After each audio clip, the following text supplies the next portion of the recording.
Why do radio stations slightly pitch up songs? Hello and welcome to Dr. Jim Labab's Stoplight Music Theory, where an ex-music professor with a rotting PhD answers music creation questions. Let me get the legal part out of the way. I have not confirmed that this is actually true. I've never worked in a radio station, so I don't know for sure. If it is true, I can think of several reasons. One is practical, one is profit. So what they are doing is they are shortening it. But first, let's go into physics. Sound is represented visually by a wave pattern. How fast the wave moves means it's higher, and the bigger that it moves means it's louder. If you were to shorten a song, it would make the waves slightly closer to each other, so it would make it slightly higher. And there is a way to speed up a song without changing the pitch. It involves a digital thing where you're cutting out little snippets every blank sample of a song. If you do it the natural way, it's slightly higher, but it also doesn't produce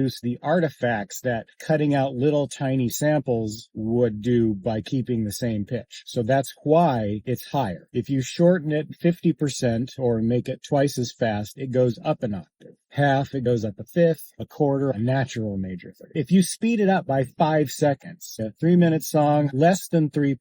That's barely going to be like a quarter tone. There are two main reasons this would happen. My best guess is the for-profit version. If you have 12 songs and compress 5 seconds of each song, slightly pitching it up, you've just bought yourself a minute of advertising time. You might get an extra song in there. Another more practical reason is radios tend to be on the clock, meaning you have to start programming on the hour, on the half hour. They might have to adjust the time that they have. This also applies to music in commercials. They want the timing to match. You have exactly 30 seconds to air a commercial, not 29.5, not 30.1. Those are pretty much the two reasons that I would think of that it happens. Now, if anyone actually works in radio and wants to confirm or deny this, I would love to know. Hopefully I didn't confuse you too much with all that math talk.